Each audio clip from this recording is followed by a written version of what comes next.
Welcome to Fort Worth 148's podcast, where we meet to discuss Masonic topics and strive to build value in the brotherhood. The opinions and statements of the participants do not represent any positions or stance of any Grand Lodge or Lodge and are solely the viewpoints of the participants.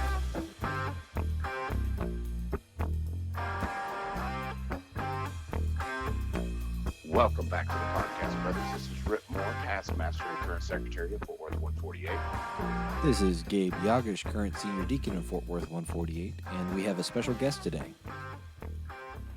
My name is John Brengle. My mother lodge is Liberty Hill, number 432. I'm currently the marshal for Austin Lodge 12, where I'm also a past master twice. Oh, double past master. Well, triple as past master of Liberty Hill as well. Oh, look at you. So does that make you extra grumpy, John? No, it makes me extra happy because it's been years. Yeah. You haven't had to repeat a fourth time. Nope. All of those were special terms, and specialness has fallen out. Now I'm glad of that. Yeah. Sweet. Well, I guess we better mention real quick, Gabe, that Billy's not joining us. He's headed to Oklahoma tomorrow.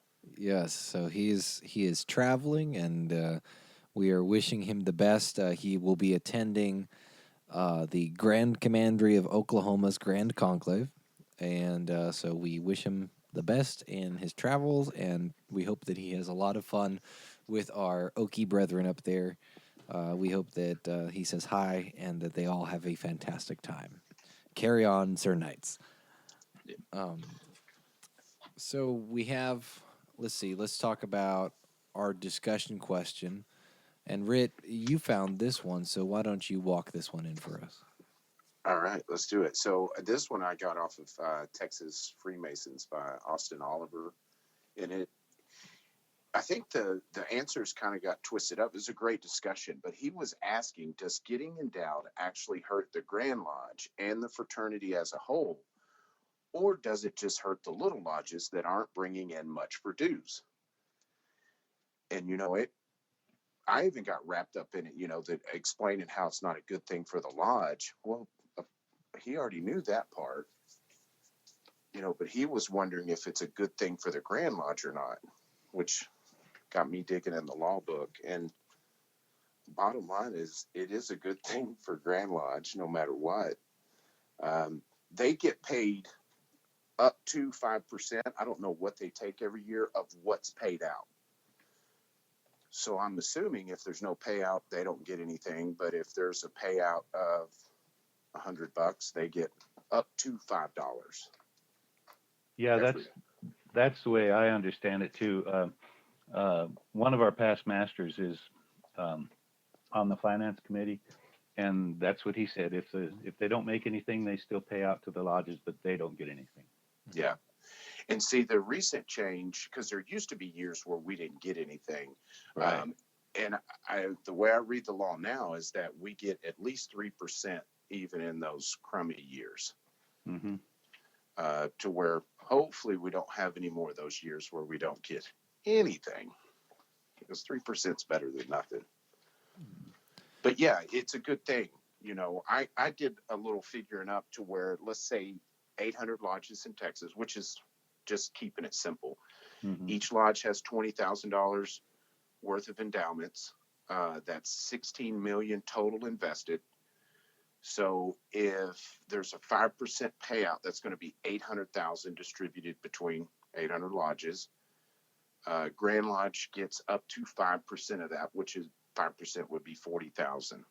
So it's a good thing for them. Mm-hmm. It's kind of scratching both backs, I guess. But the conversation did get geared more towards how lodges need to price their endowments appropriately, because set at $500, it can get you in a pickle as a lodge. Right, and Yep.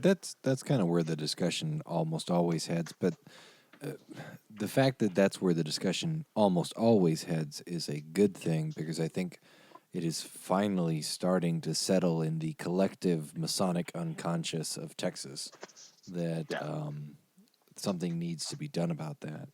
Although I do have a bone to pick with the question. Does getting endowed actually hurt the Grand Lodge and the fraternity as a whole, or does it just hurt the little lodges that aren't bringing much from dues? And here, my bone to pick is actually hurt the Grand Lodge and the fraternity as a whole. And I would argue that even if it benefits the Grand Lodge, it does hurt the fraternity as a whole, because the fraternity is the constituent lodges. The Grand Lodge is just the organization that keeps the fraternity running. Yeah. And so if it hurts the constituent lodges, then yes, it does hurt the fraternity as a whole.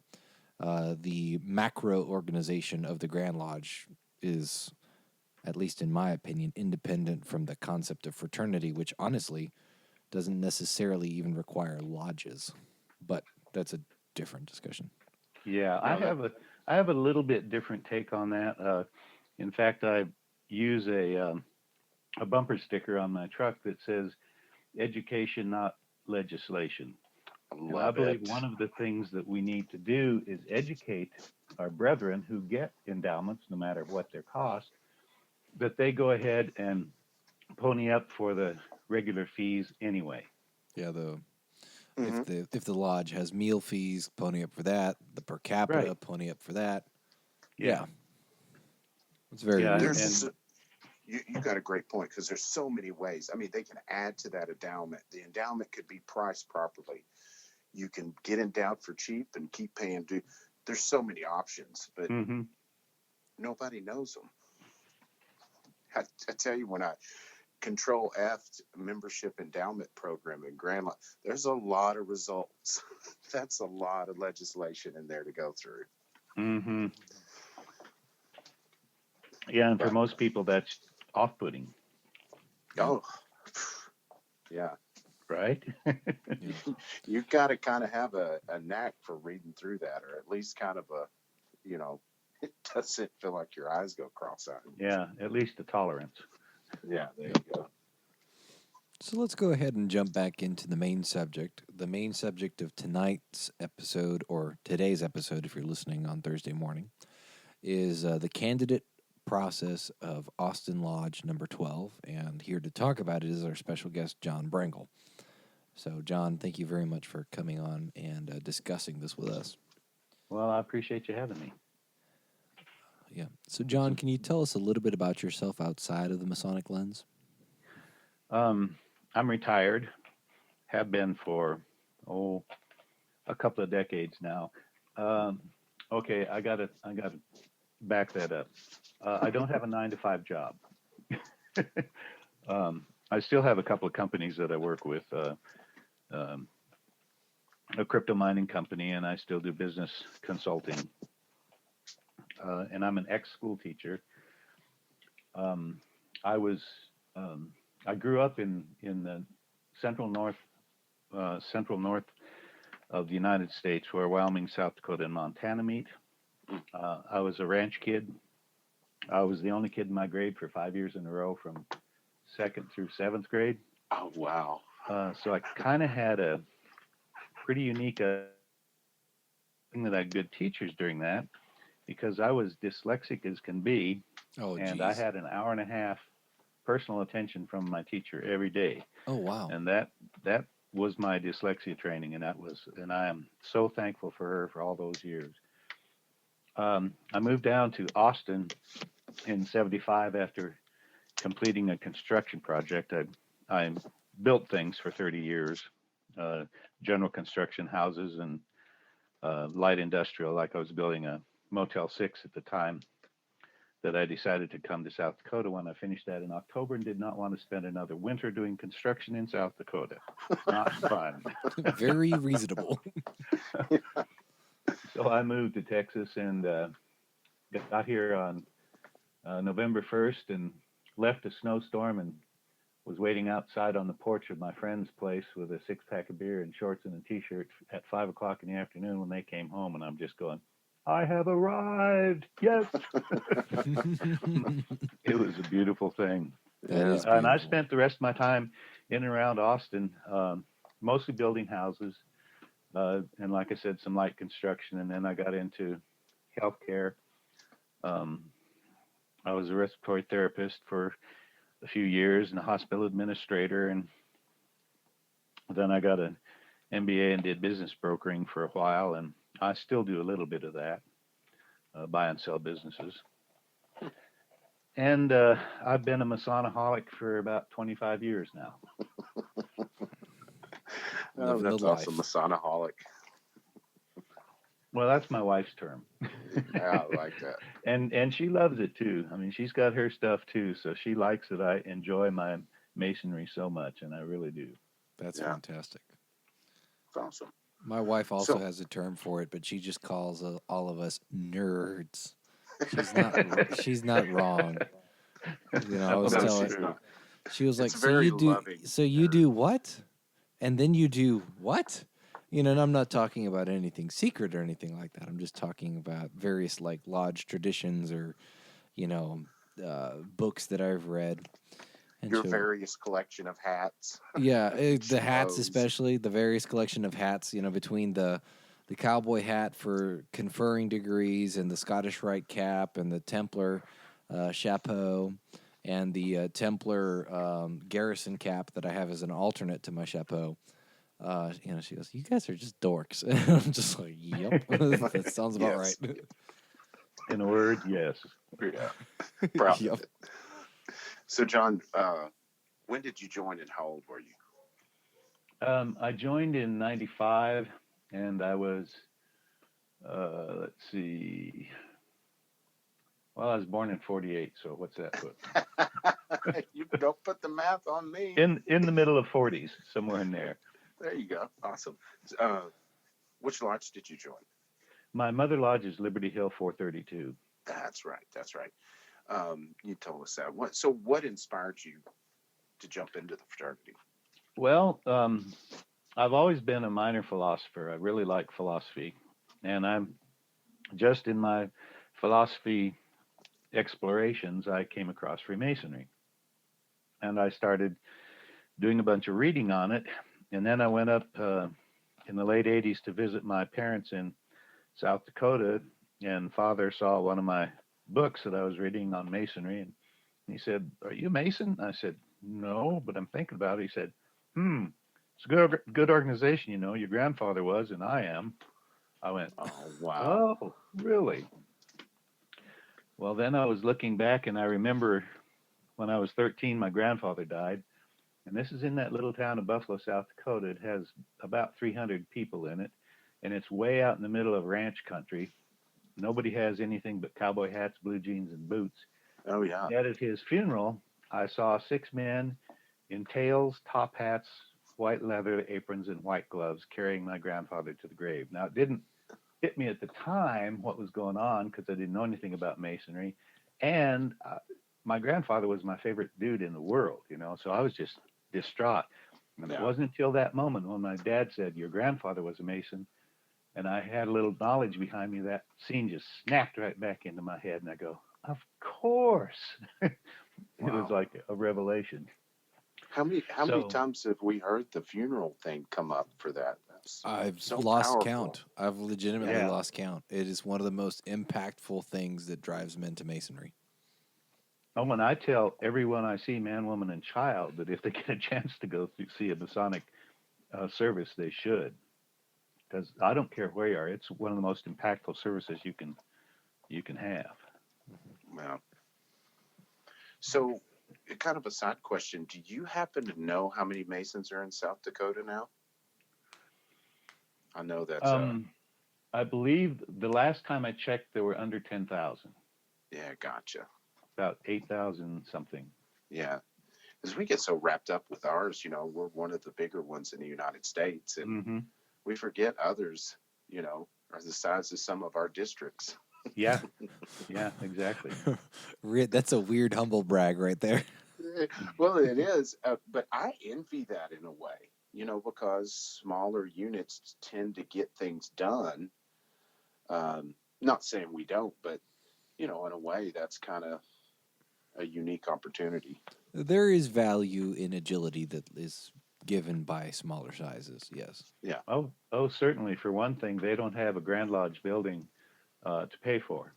They hold their Grand Lodges, at various places around the state. So that's another thing they can move. Interesting. Mm-hmm.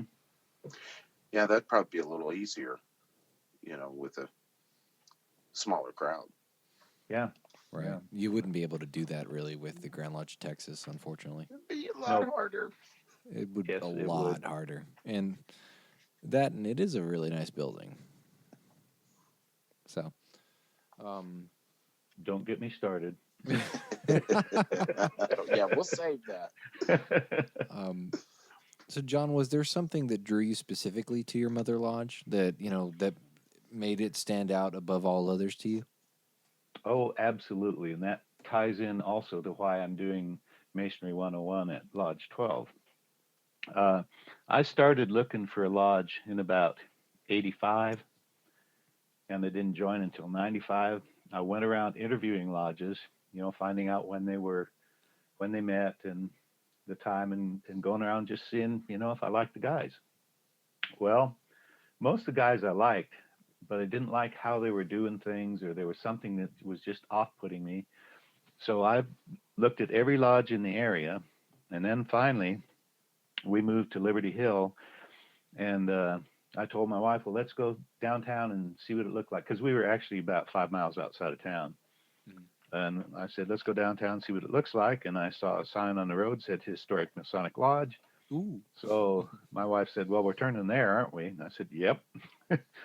And I went into town, and Main Street is on one side of one block. And it's all 2- and 3-story buildings, all made out of old rock and limestone and sandstone and stuff. And all, wall to wall, no alleys in between them or anything. And right in the middle is the plainest building in the block, and it just drew me. And I didn't see the little Masonic sign on it. I just stopped across from it and said, that's neat, because I really like historic buildings.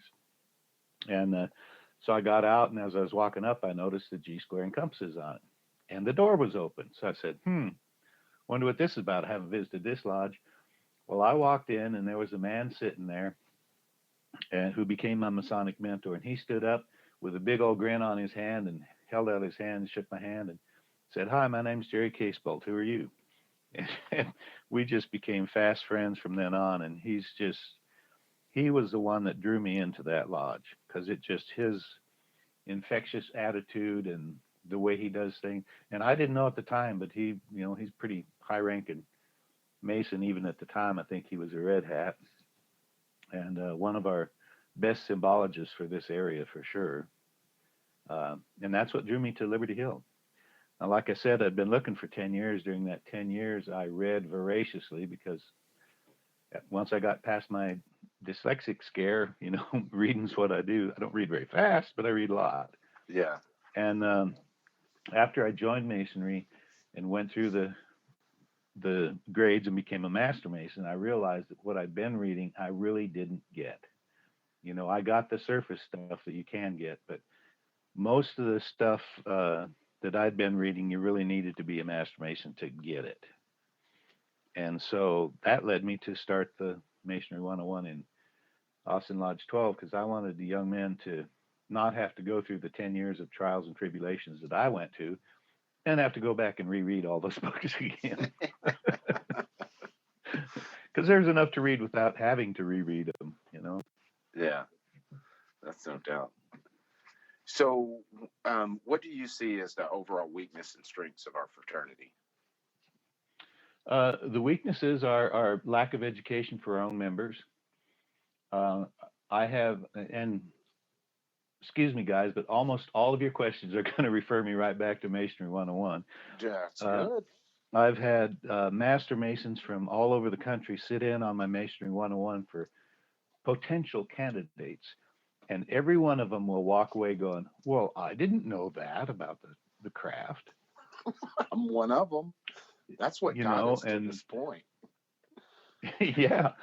And part of my working world, I was a special ed teacher, and I came to the realization that everybody's special ed, just in different capacities. That's a truth.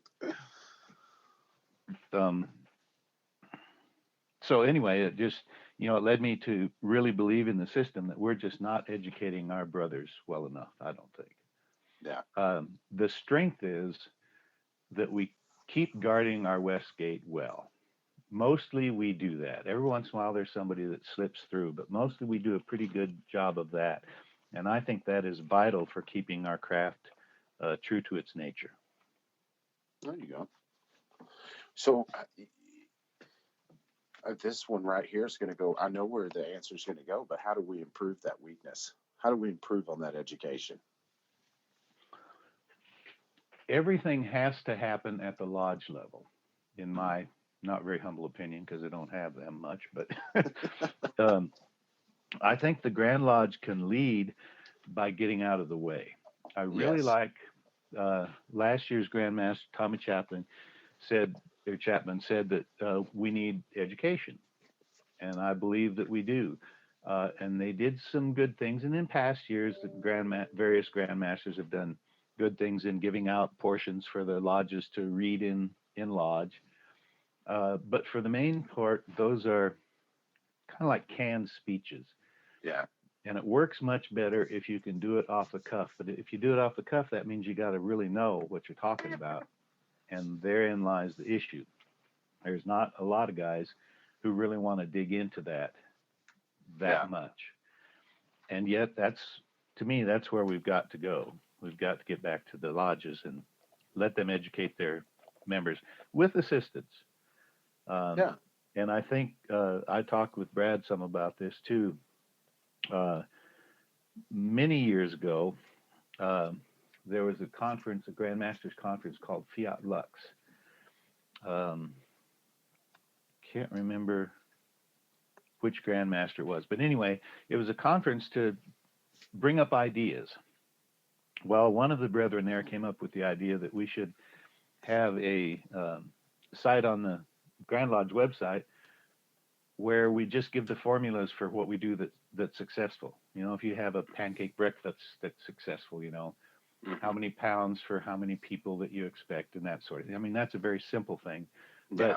And that's one of the things I've been doing with Masonry 101 is I've printed up a bunch of my basic formats, and anybody who wants one, I'll send them to them or give them to them or whatever to promote this, because it really does work.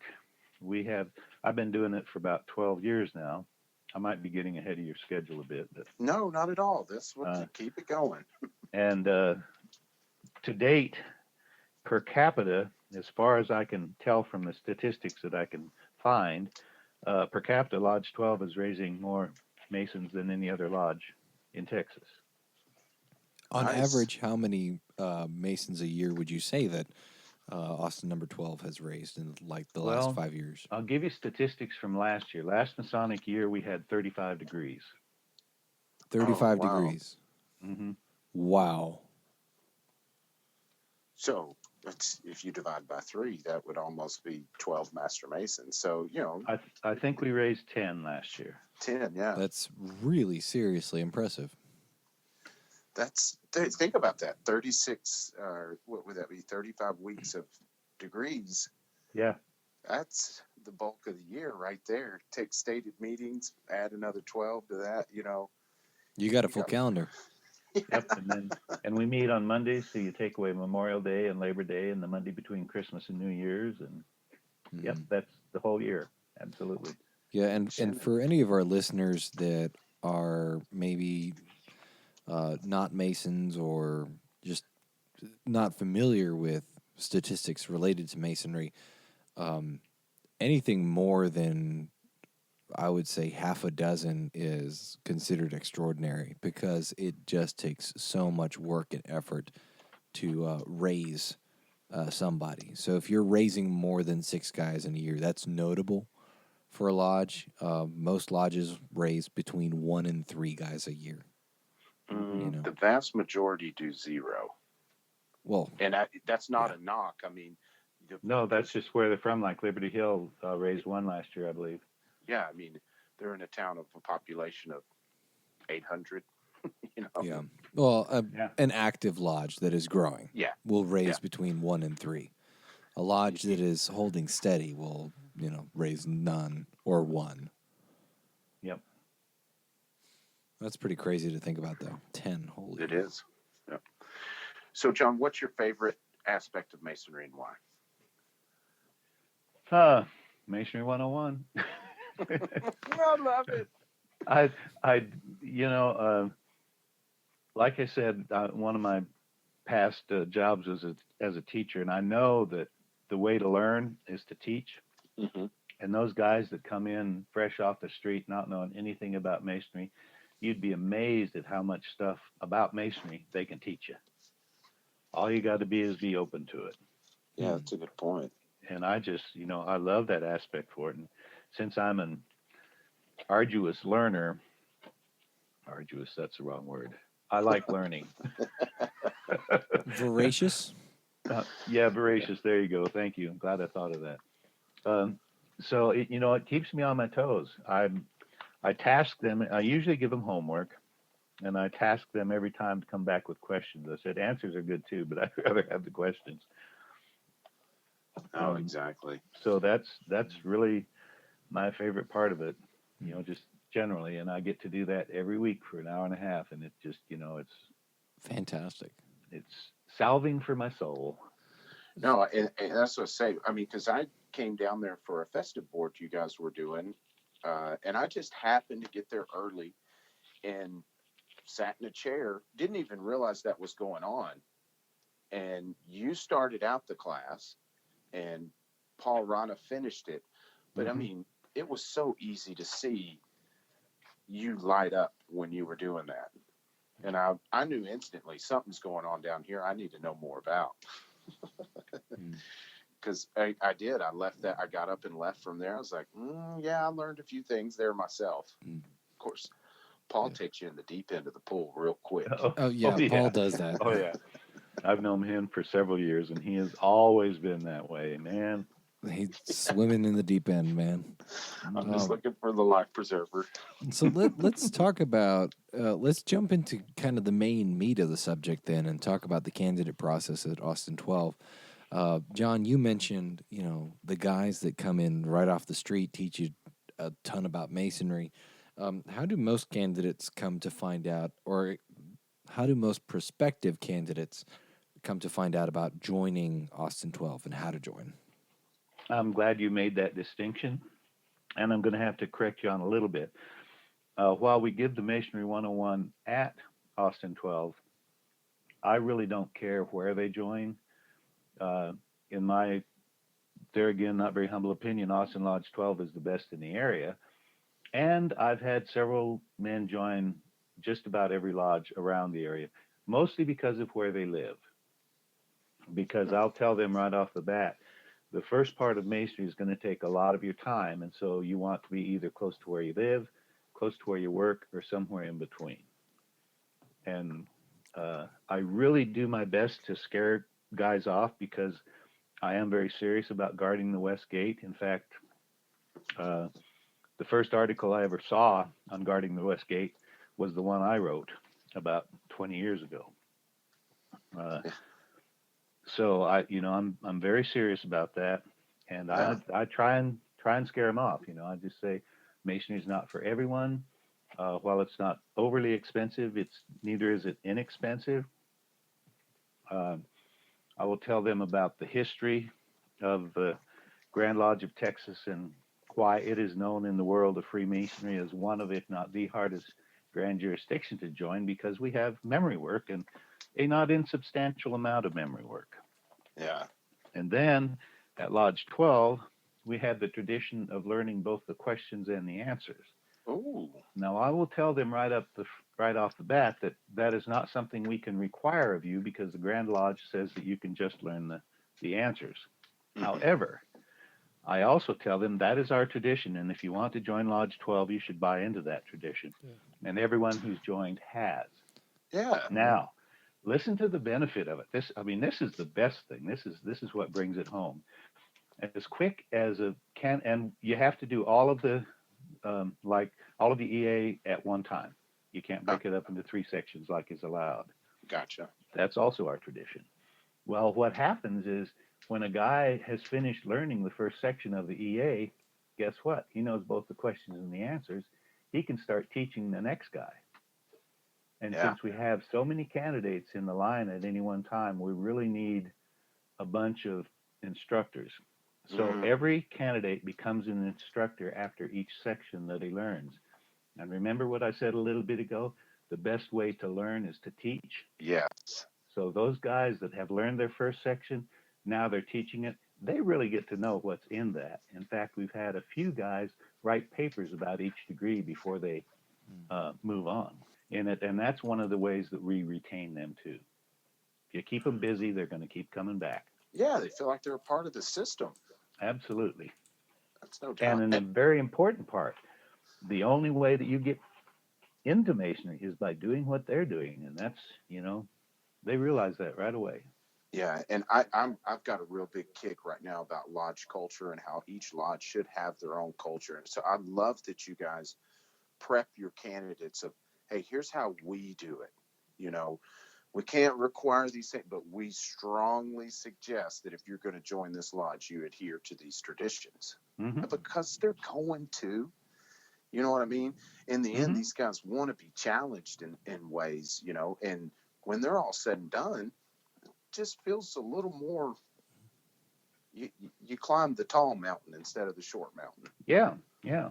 Well, what I continue with them after I tell them about Lodge 12, I said, if you take all of that into consideration, Austin Lodge 12 might be the hardest lodge in the world to join.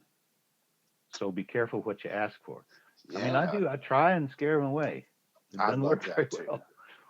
Yeah, because I think that a lot of times has the reverse effect, but gets them ready for what they're getting into. Because it's not an easy task, and it shouldn't be presented that way. We've got a past master that likes to say, "Look, we might want you, but we don't need you."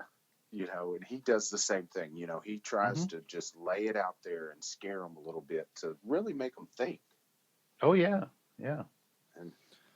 And something that I tell prospective, or I guess I'll say aspirants, something that I tell aspirants that visit the lodge is, hey, Masonry is not for everybody, and that's okay. We're not making a character judgment on you, although sometimes we may make that character judgment because we have to, right? But generally speaking, if you're not a fit for Masonry, or you're not a fit for our lodge, which that's a different discussion, because some people may be a fit for Masonry, but not for a specific Masonic lodge. Yeah, that's okay. Yeah, exactly. Not everything and is I've for seen everyone. That. Yeah. No, and we do have to do a good job of identifying that.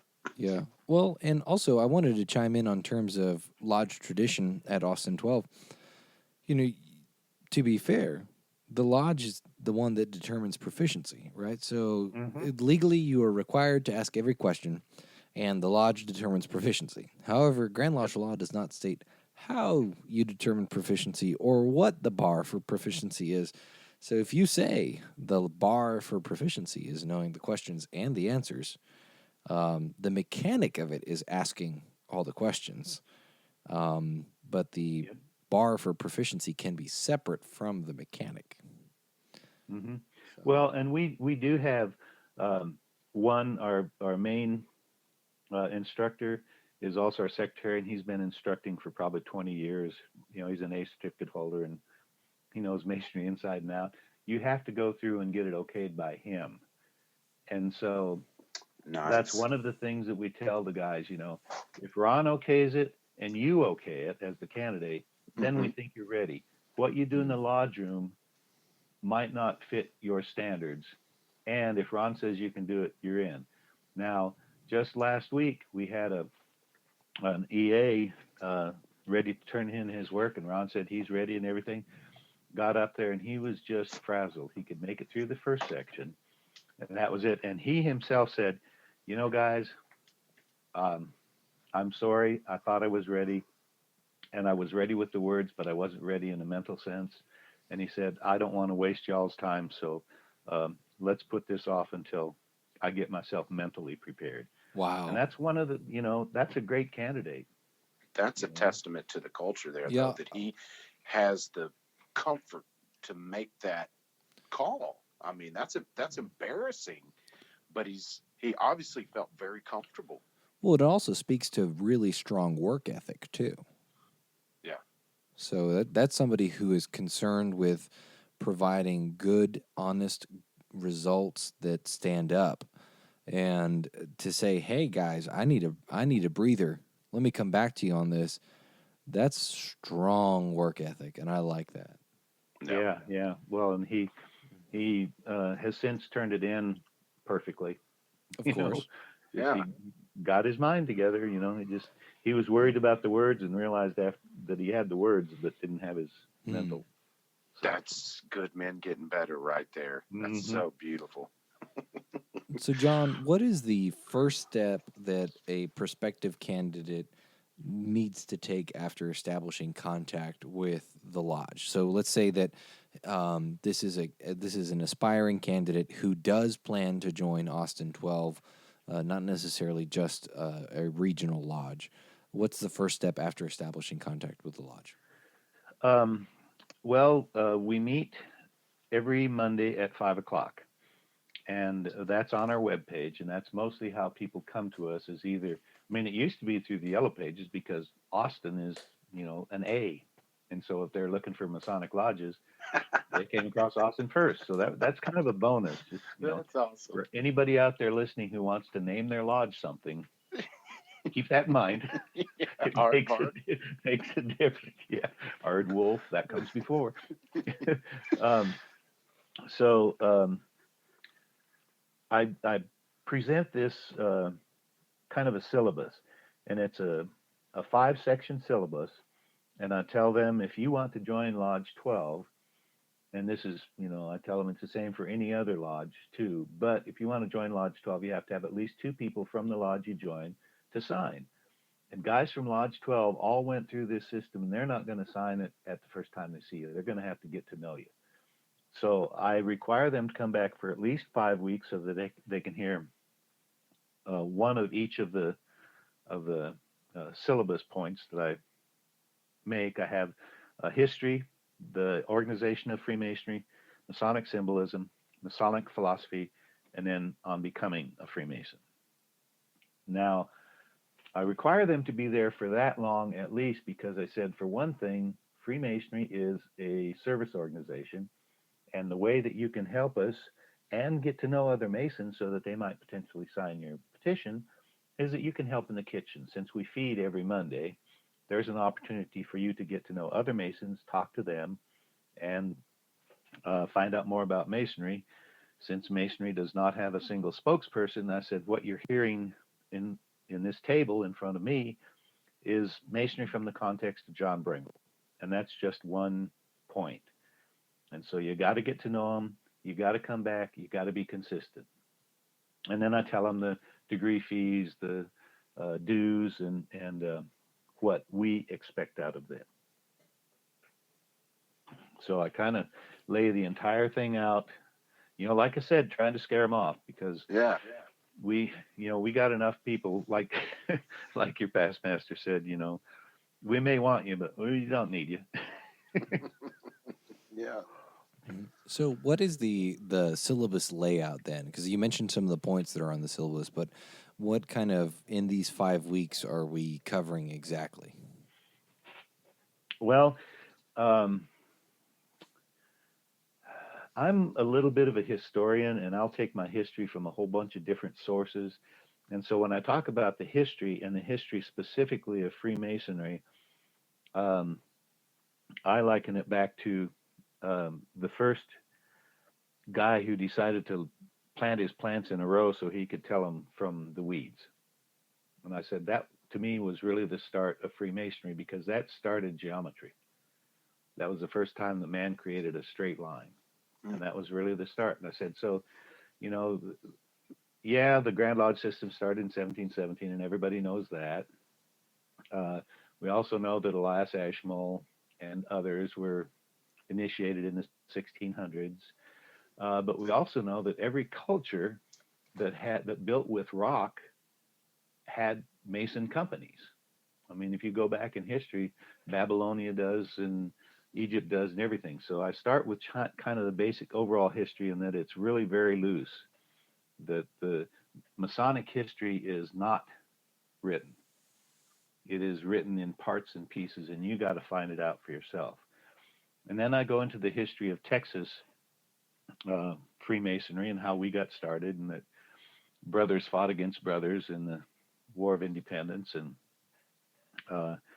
that when Texas got started, we were a very new country. And then I go into when Austin Lodge 12 got started, which was 3 years after the formation of the Republic of Texas. Yeah. And that's the history part. And then in the organization of Freemasonry, I go into the Grand Lodge of Westminster in London, which was the first Grand Lodge, and how it got changed to the Grand Lodge of London. And then the Ancients got started, and then the combination of the two in 1813 to make the United Grand Lodge of England, which I call ugly, and everybody likes that. And then just the Grand Lodge system and how it functions. And then I go into Masonic symbolism, and I'll bring them to some of our, I guess, easiest symbols to assimilate that don't give away secrets. I'll talk about the circumpunct, since that's part of the EA degree, and how important that was, and go into some of the history of geometry and how that lends a hand into Freemasonry. I'll talk about the square and compasses, and how the square is one of my favorite symbols because it covers everything that we are about. It is an emblem of virtue, not any one virtue, but all the virtues, and we are all about the virtues. Yeah. And then I ask them if they have a meditation practice, because in my opinion, meditation is vital to becoming versed in Freemasonry, because it's a contemplative art. And if you don't have a meditation system, I will help them develop one. And I email them a blast of things. Have I emailed you, Rhit? I know that I haven't emailed you, Gabe. Well, I will. But you'll have to email I'm going to me hit you up for it. Yeah. Honestly, the second you mentioned meditation, I thought to myself, no wonder Paul Rana is a member of that lodge. Yeah. Well, I send them a link to a meditation on a website called zenmasonry.com because I wrote the meditation and I kind of like it. So I send them that, and I send them a list of virtues. I've discovered 139 in Masonry so far, still looking. And I send them the old charges that are in the Grand Lodge Constitution. And then some websites and some other things. You'll see when you get it. Gotcha. Interesting. So then I'll go into Masonic philosophy. I'll talk briefly about the virtues. I'll talk about deity and religion. We have in our lodge represented every major religion, every major culture. We've got people from China, Kazakhstan, Iran, Bolivia, Argentina, the Ivory Coast, Pakistan, England, and several states. But we've got a very eclectic group, and that makes it easy to talk about deity and religion. I tell them, if they have a holy book with them that means something to them, that they should bring that and take their obligations on it, because it's more meaningful. Since everything in Freemasonry is symbolic, and I stress that everything is, the book that you obligate yourself on is also symbolic, and if you can make it personally symbolic, it will mean more to you, and you will be a better Mason for it. However, if they don't have it, we have, we've got the Upanishads, we've got the Sutras, we've got the Quran, we've got several versions of the Bible and the Torah, and well, we don't have a real Torah, in the scroll. And then I'll talk about tracing boards a little bit.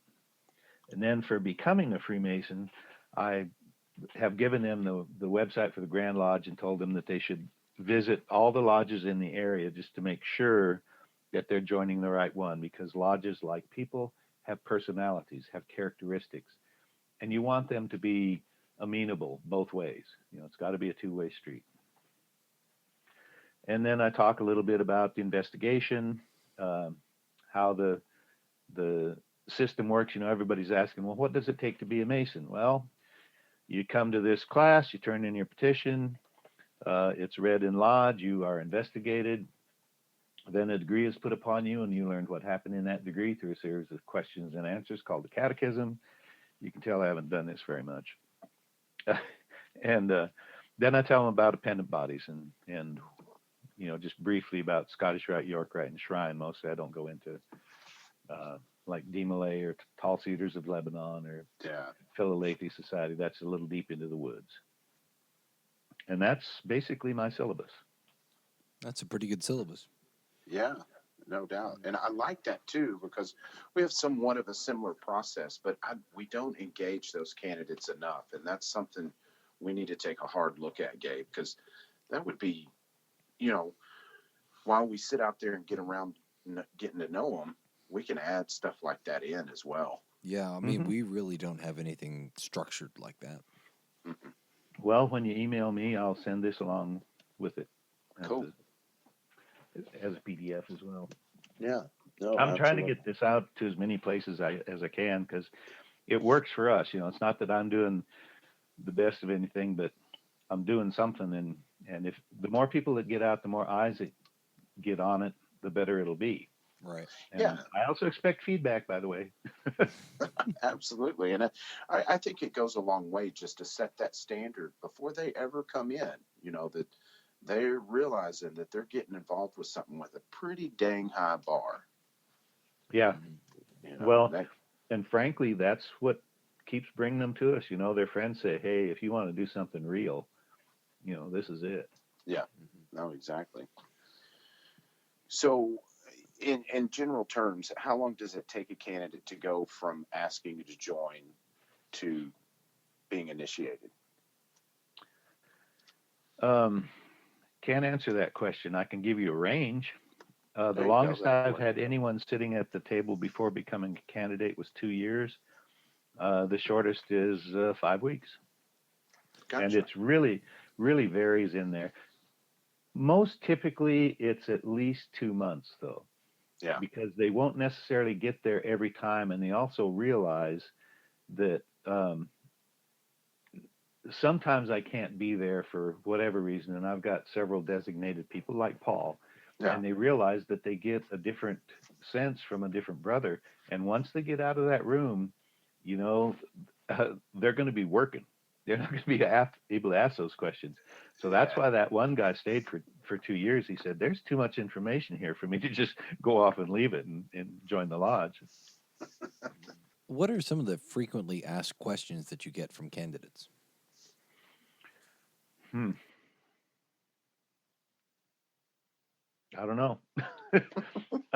Well, since I have it, you know, I go through this structure, you know, and it takes 5 weeks. And if a guy comes in at history and I haven't done the becoming a Freemason part, they're typically going to ask, well, how do I become a Freemason? So what I've taken to doing recently is I'll put that, a really short version of that right up front for the new guys. I'll recognize, you know, when a new guy comes in, we have someone almost every week is new. And so, you know, I know that they're going to ask that. So I'll just, you know, go right off the bat. Email me. I'll send you the Grand Lodge website. Download that, you know, look on the website. I don't know where it is because it changes all the time. I can't keep up with it. But you'll find that there's a petition there.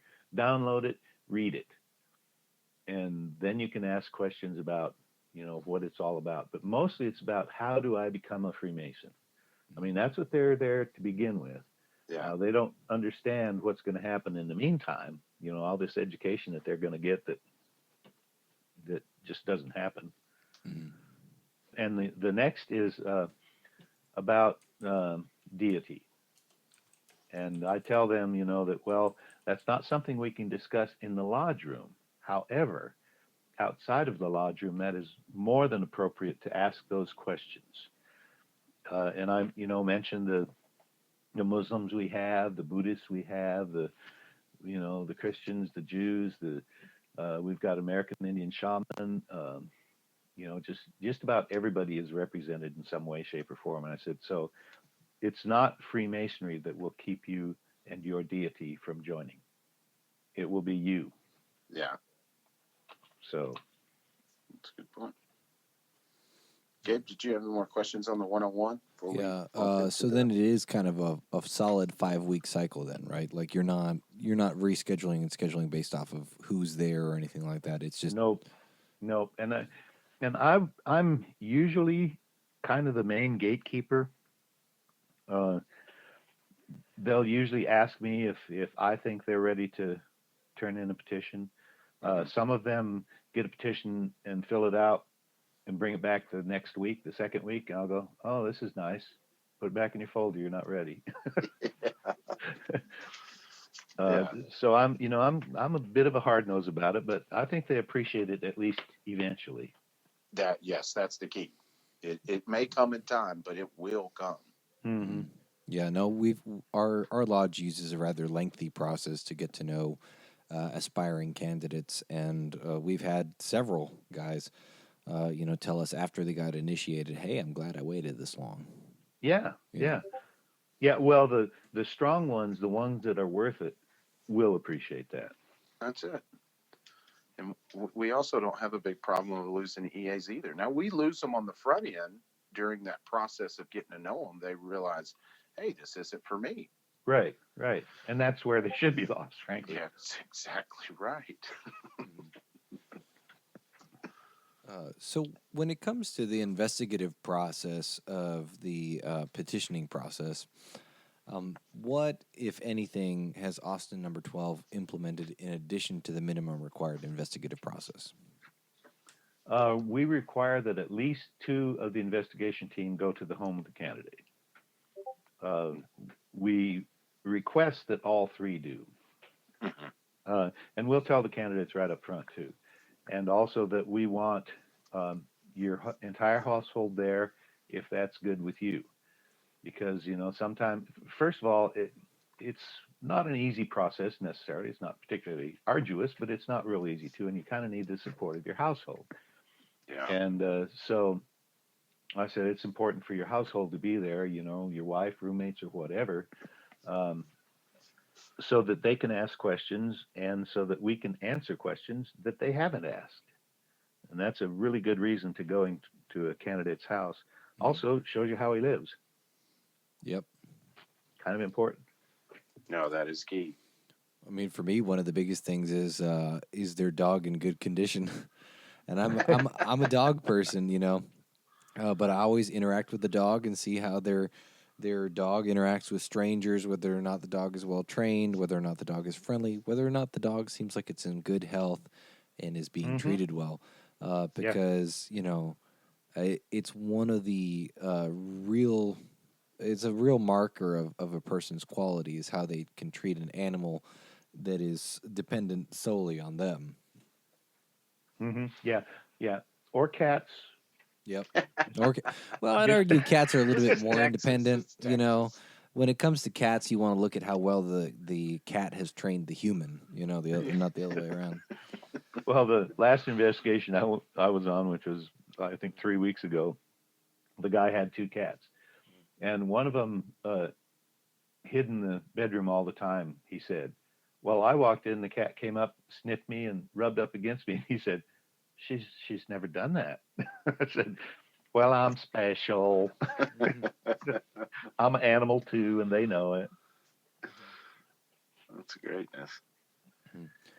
So, as a group, the members of Austin number 12 exhibit a very wide range of personalities, backgrounds, all that jazz.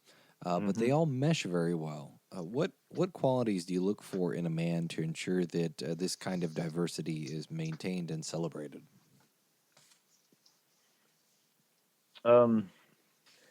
They come to us that way. We really don't have a process for that. Nice. I think just having a bunch of the guys in the 101 room while we're doing that, because there's usually at least 5 or 6 Lodge 12 members and other Masons around too while we're doing that, and I encourage everyone to engage the potential candidates,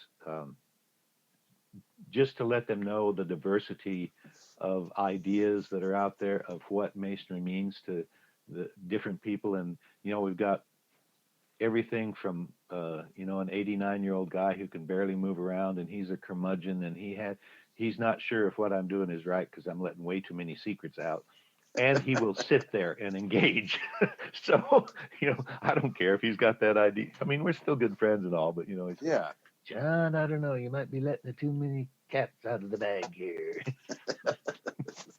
But he'll engage, all the way down to the 18-year-old that just got initiated, Yeah. And so we present that to them before they even, get into the process. And I think that helps a lot for them realizing, oh, my weird ideas might not be that weird. No, that's the truth. There's a place to talk about this stuff. Yeah. Yeah. Most of them really do. After the first time, they kind of go away looking, like flabbergasted. What the hell did I just walk into? Yeah. Well, I think, and that was one of my takeaways when I first started visiting the lodge. I walked out of there kind of with that sensation of, oh, these are my people. Yeah. Yeah. Yeah. Where they're all as weird as I am. Mm-hmm. So when it comes to degree work, what are some of the aspects that you feel Austin 12 does well? Well, having done 35 degrees last Masonic year, we got some really good ritualists in our lodge. One of the best things that Lodge 12 does overall is act during the degrees. Yes, we have actors. Now, when we are trying to get a certified degree going on, of course, we get counted off all kinds of ways because we act. But that's okay. We're doing it for the candidate, not for the score. I love it. Yes. So and I have to say I have some small part in that because I'm an actor and I like to express myself. Yeah. And when I take on a role, it's a role. I don't play myself in that role. I play somebody that is that guy. Yeah. No, and I love the theatrics, working with guys that get into it. But what you said that I think every lodge should focus on is that you're doing it for the candidate. That's the game changer. That's where the drive to act comes out of. When you start focusing everything on that candidate and doing that degree for him, you just start looking for every way you can make that thing better. And you'll be surprised at what comes out of it. Well, can I add an addendum to that? Please. We do it for the purpose of initiating guys into the fraternity. That is our purpose for doing that. However, I believe that the degrees really are for the guys on the sidelines who are already Masons. Because, man, when I'm there, not in the degree, I get so much out of it that I did not see before. And it's amazing when a guy actually acts, he puts a different emphasis on a different part of the syllable, and you get something different out of it, even if it's the same guy that did it last time. Yeah. He just does it a little different. You go, hadn't thought about it like that. That is the truth. That it is. I mean, even for those acting, because I've been in the middle of degrees before, or whatever I'm doing, and epiphany hits, and it's like I'm looking for something to. I got to remember this. Mm-hmm. Yep, absolutely. Not multiple. I love it. What's next, Gabe? So after a candidate is initiated in Austin 12, what is the process for learning the trial lecture? Are they assigned mentors to teach them, or does the lodge have a specific instructor? I know you mentioned that, but that's what I mentioned it before. We have a specific head instructor, but if you go through the system in Lodge 12, after you learn the first section of the first degree, you are always an instructor. So everybody who is past that point in Lodge 12 is an instructor. Right. That's just the way it is. And Ron, our main catechism master, makes sure that they stay up on it. One of our best teachers is one of our newest Master Masons. I don't know if we're supposed to mention names on it, but I'm going to. He's a great kid. Yeah, His sure.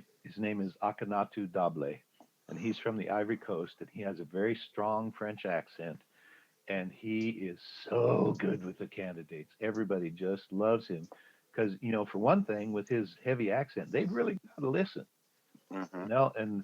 And they're always encouraged, ask questions. If you didn't understand or didn't understand the word or whatever, ask questions. And he's one of our most sought after teachers. Wow, that's awesome. So Nice. it's just amazing. He's only been a Mason for less than a year. I mean, a master for less than a year.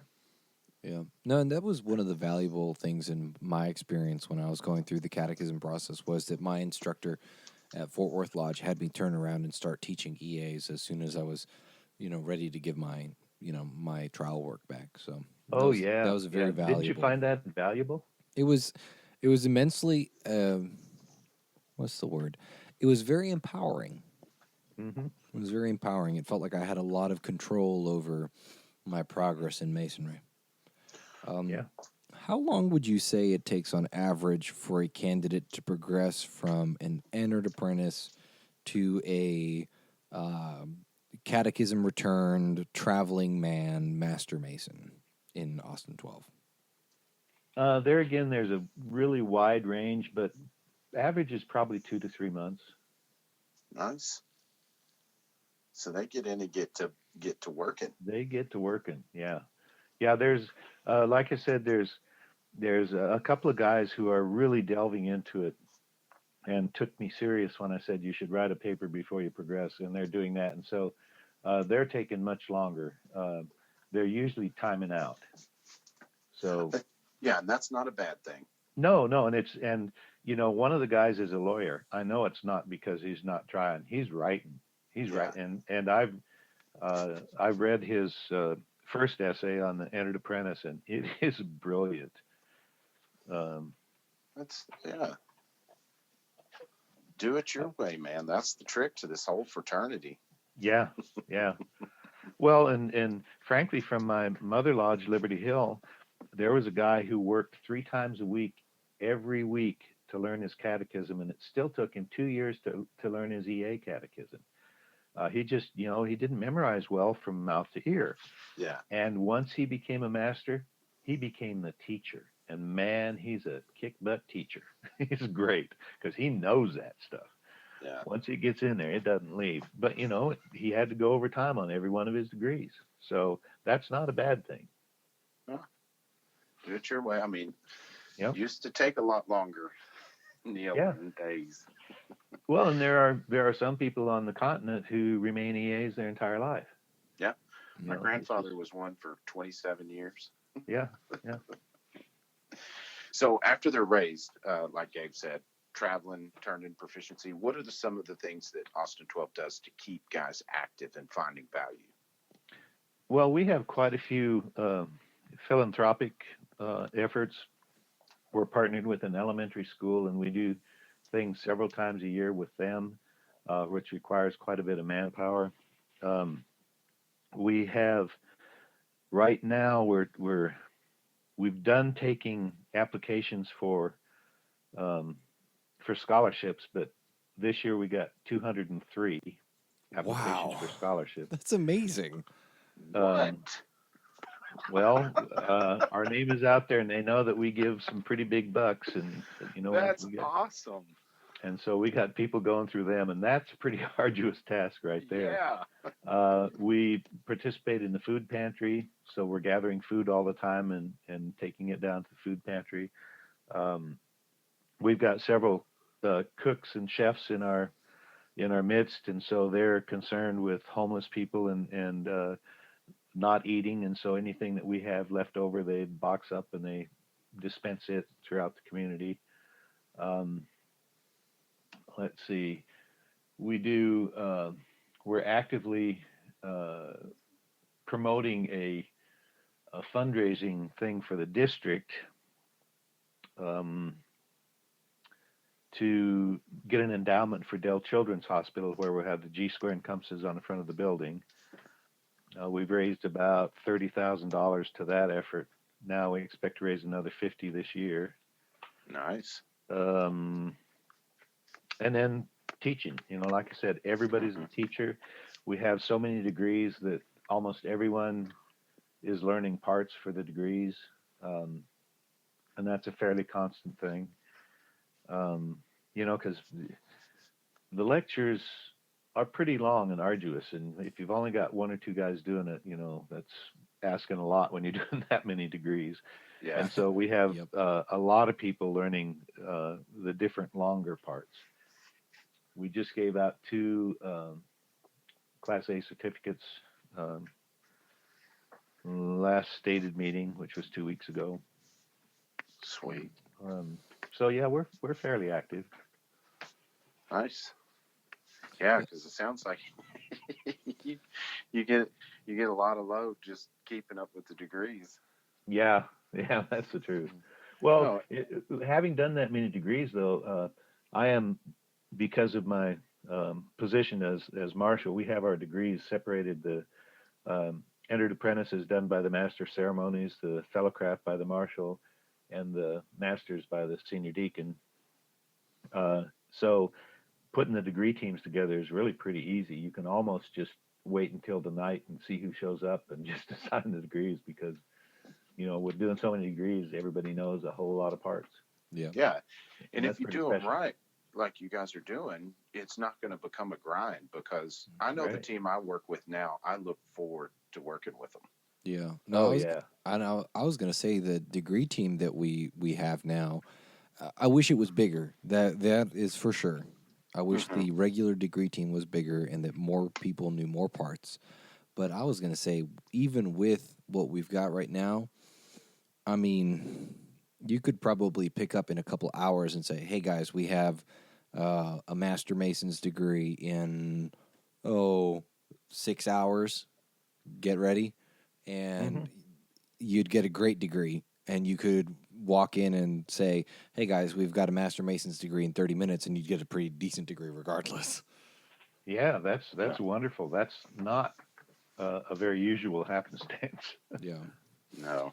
So, It's a big mountain to with climb. 37 degrees a year, raising 10 guys a year, Only and 35 degrees. 35, sorry, with 35 degrees and raising 10 guys and Masonry 101 and all of these philanthropic efforts that you're involved in and stated meetings. What does the monthly agenda look like? What does a typical monthly agenda look like for Austin 12? Well, we meet every Monday. Our stated meeting is on Thursdays, or on third Monday. We also meet Thursdays specifically for teaching. So we meet twice a week at least. And then all the other stuff happens other than that. Our secretary is paid, and he's down there every day, because it's, while we don't have, our lodge isn't huge, it's about 240, I think, now. With as much activity as we've got going on, he's got a lot of paperwork to do. And it just fills in. I've finally got I'm on the campus activities committee for Matthews Elementary, and we meet once a month. And I finally got them to put it on a Monday, because I live out of town. I live about 20 miles away, and I was having to come in an extra day to go to that. And so I got them to move it to it's a Monday. So I said, I'm always here on Monday, so let's change it to that. And we try and kind of group our activities around Mondays and Thursdays. We do an occasional degree on a Saturday if we need it. And last year we did need it a couple of times, but mostly we're able to keep it between Monday and Thursday. Fantastic. Nice. And it's because of input by a whole bunch of guys, like those 203 applications for scholarships. There is, I think, 10 or 15 guys doing that. I forget. They'll call them down, and then it'll go to a 3-person committee, and but yeah, it takes all of our bodies to run this thing. You're right. It's awesome. So it's good that we have a very active lodge. Yeah. Keep it building. Mm-hmm. So, Rhit, do you have anything else? No, I'm ready to wind this bad boy down. This has been jam-packed with good stuff. Fantastic. I want to offer one more thing, Yes. if I Please. may. One of you mentioned at the very earliest, that's making that good man better. Mhm. I have a bone to pick with that thing that we keep saying in Masonry, that Masonry takes good men and makes them better. Oh, please. That infers that just by joining the lodge, you'll be a better man. And to some degree, you will, because you'll be around better men than what you've been hanging out with, almost regardless of your circumstance.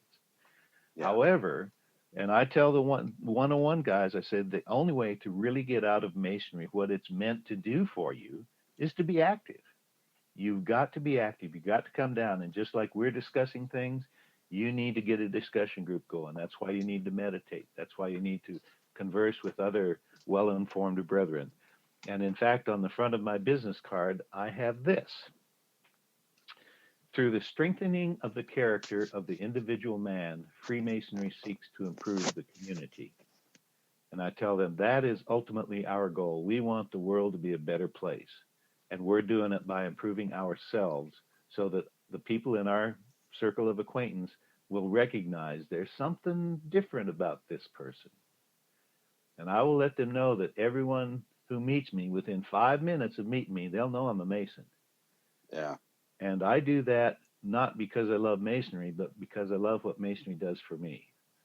I'm a human. I screw up all the time. And by wearing that G-square and compasses on my hats, on my cars, on my body, on my fingers, that helps me be a better man. And it's through that constant investigation. And I tell them, the minute you walked in, you started being investigated. And if you become a Mason, it will never quit. And I said, to me, that's a real strength of Freemasonry in general, is that we're all looking out after each other and for each other. Fantastic. No, I like it. Maybe it should be providing tools to help make good men better. Yeah. If you don't use the tools, what good are they? It's exactly right. So on that note of unity, this is our fraternal quote of the week. Masonry was not made to divide men, but to unite them, leaving each man free to think his own thoughts and fashion his own system of ultimate truth. All its emphasis rests upon two extremely simple and profound principles: love of God and love of man. And that's by Brother J.F. Newton. Yep. Reverend brother. Reverend, oh yes. Yes. John Ford Newton. Yeah, I thought that was very fitting. Yeah, perfect for this conversation. Yeah. So, Rhit, let's do closing thoughts. You first, me second, and then we'll have John close us out on closing thoughts. Sounds good. So for me, the biggest takeaway, which we really didn't even talk about in this episode, is visiting. Because happen chance, I just got an invitation to ride down with Chuck for the festive board they were having down there. And again, just happened by chance to get in there and get to listen to the 101. And it's something that's been on my mind to bring back to my lodge for quite some time. So I can't encourage guys enough to get out there and go visit and look for those best practices. You may not always find them. You may find some on the opposite end, things not to do. But eventually you're going to bump into something that's going to be so profound that it is a key you need to bring back to your lodge, because that in my lodge, that's one of our weakest points, is what we do with our candidates coming in. And when I saw that, it was just like, this has got to, we got to bring some of this back. So my biggest takeaway is go visit. You never know who you're going to bump into. Yeah, when I started reading the outline for this episode and contributing to the outline and all of that, and talking to Rhit, and now after talking with you, John, I really want to bring this to the lodge, because we have this whole thing at Fort Worth Lodge of, oh yes, our investigative process is very difficult, and you come and meet with us for 5 months or however much. And only once we know you do you get to petition? And I think that's worked well for us so far. But Mhm. it's also very unstructured. And it leaves us Yeah. a lot of times kind of waffling where we go, well, hey, Mr. Joe Schmo out there, he's been visiting there for 5 months. Is he ready? And we'll get a couple of people go, no, he's not ready yet. We don't know him. Da da da, and it'll be very well justified. And then 2 months later, it's like, hey, Mr. Schmo out there has been visiting. Do you think he's ready? And sometimes you'll get this idea of, well, I'm not really sure. And I think a lot of that is born out of the fact that we don't have a structured program for it. It's just very informal. Yeah. Now, by the time we initiate these guys, we're friends with them and we know them, and maybe we've even gone and grabbed a beer or two. But it's not as educational and structured as it could be, and I think we'd benefit a lot from that. Yeah. So We need to make that a this was two-way very street. enlightening to discuss, and something I definitely would like to see us implementing in Fort Worth Lodge. But John, if you have any closing thoughts you'd like to leave with our listeners, go for it. Well, what Rhit said right off the bat, I'll start there. Um, Visitation is, to me, vital. It keeps you fresh in your own lodge, and it does let you see what other lodges are doing out there. Now, I'm one to always keep my eyes open and my ears open for anything, and I have yet to go to a meeting, a degree, any Masonic function where I did not learn something. And I'm going to give you the crappiest example I can of that. I was in a lodge in South Dakota, first lodge I'd visited in South Dakota with my father, and it was the lodge of my high school hometown, Belfouche, South Dakota. Um, and they do things way different than we do. I'd never been in a meeting where they did staff work, but they did there. But the worshipful master was this old guy who could barely stand up, and he shook all the time, and he read the ritual. And I leaned over to Pop when I saw him going through that 3-ring binder, and I said, "Is it legal in South Dakota to read uh, the what we do in lodge?" And he said, "No." I said, "Well, we need to talk with him and the wardens afterwards." And so the two wardens were very young men, and I talked with both of them afterwards, and they said, "Well, Belfouche Lodge was about to close because no one would step up who was qualified to be master.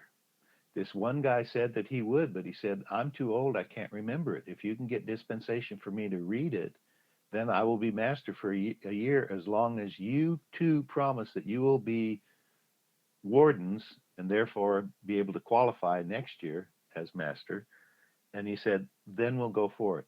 Well, that saved that lodge, and now it's the most active lodge in the area. And that was about 98, I guess, something like that. And so I learned Freemasonry is such a system that it knows that there has to be exceptions to a lot of their rules, even their diehard rules.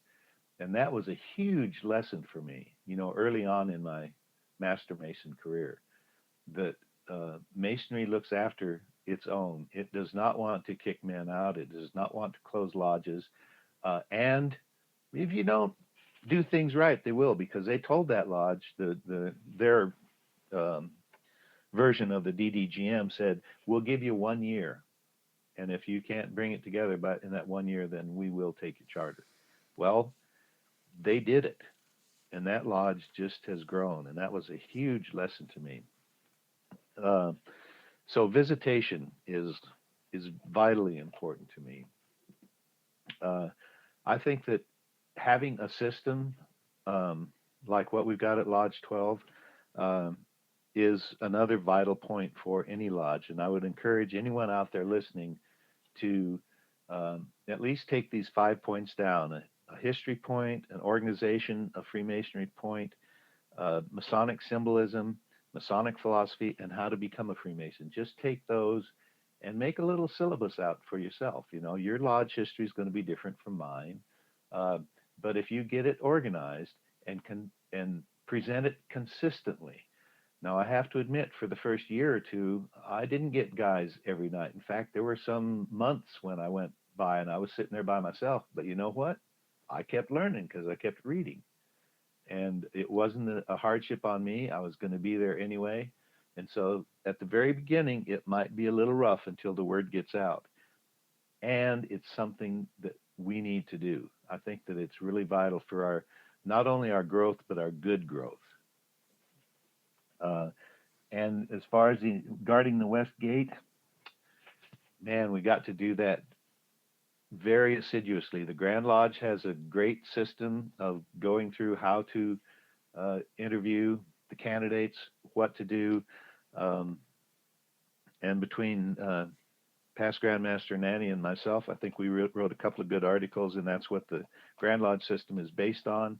And it's a good system. If you can't find that, don't like it, get a hold of me and I'll send you my original one. It's a little dated, but it still works. And that's about all I got, guys. I really appreciate your interest in this and your help in Freemasonry and in general, and just for inviting me on it. It's been a hoot. Our pleasure indeed. Thank you, John. Yeah, most definitely. Brethren, if you would like to learn more about Fort Worth Lodge or the podcast, you can reach us at www.fortworth148.org. We are at Fort Worth Lodge 148 on Facebook. Our email is info148@fortworth148.org. You can learn more about our upcoming educational event, Texas MasoniCon, at www.texasmasonicon.com. That's texasmasonicon.com. We are at Texas MasoniCon on Facebook, Twitter, and Instagram. The event itself is on Saturday, July 27th, and you can pre-order tickets for $55 at the early bird price while it still lasts. John, do you have any info or contacts or anything that you would like to plug? Yes, for Austin Lodge 12, and to get a hold of me, I won't give you my personal stuff, but austinlodge12.org is the website, or you can look on the Grand Lodge website for contact information. If you contact our secretary, Ron Wright, he will be able to get in contact with me. Awesome. There you and go, I will share any of the information that I've got, including all the stuff that I send out to potential candidates. Well, there you go. You got your bones for any lodge that wants to get that kicked off in their lodge. Yep. All right. This is Rhit Moore signing off. This is Gabe Jagush signing off. And John Brengle signing off. Thank you.